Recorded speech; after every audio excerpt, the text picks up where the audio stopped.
Chaque jour, le même rituel. À son retour du travail, Yvan allume son ventilateur et se désaltère. Veilleur de nuit, il a beaucoup de mal à dormir 2 jours dans sa petite chambre installée sous les combles d'un immeuble parisien. Voilà, c'est l'endroit où je regarde la télé, où je mange, où je fais tout. Hein. S'il y a un invité, on s'assoit tous les deux dans le lit, ou des fois là, mais voilà, c'est le lit, c'est la pièce principale d'ici. Surface totale 6,83 m² pour un loyer mensuel de 370 €. Mais sans bail, car la propriétaire sait bien qu'il est interdit de louer moins de 9 m². Yvan y habite pourtant depuis près de 10 ans. Malgré ses 2 emplois en CDI, il dit ne pas arriver à trouver autre chose. Je gagne le SMIC en fait aussi. Ça aussi, ça m'aide pas. Je n'ai pas de garant, je n'ai pas de famille en France, donc voilà. Ce n'est pas vraiment un choix d'être ici. Victoire aussi n'a pas choisi son logement. À 67 ans, elle gravit plusieurs fois par jour les 6 étages de son escalier de service. Et tout ça pour se retrouver dans sa chambre de 7,5 m². Là, j'ai une petite cabine de douche qui est à ma portée. Voilà.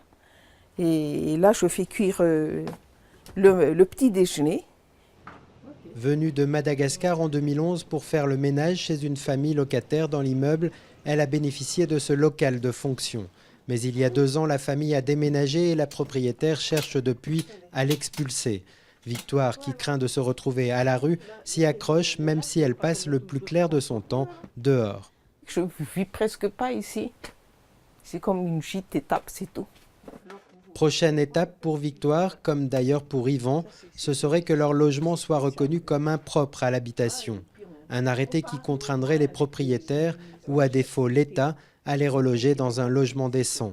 L'État prend environ une 50aine d'arrêtés d'insalubrité sur ce type de logement. Sur 7000 chambres, je vous laisse imaginer, sachant que dans la 50aine d'arrêtés, vous avez aussi les caves, les combles, ce genre de choses. Donc on a un certain nombre de chambres qui font entre 6 et 9 m² pour lesquelles l'État ne prend pas d'arrêté. Car depuis une décision du Conseil d'État en 2013, une superficie de 7 à 9 m² ne suffit plus à déclarer systématiquement insalubre un tel logement. Il faut d'autres critères comme notamment l'absence d'ouverture vers l'extérieur. Yvan comme Victoire n'ont pas encore gagné leur combat.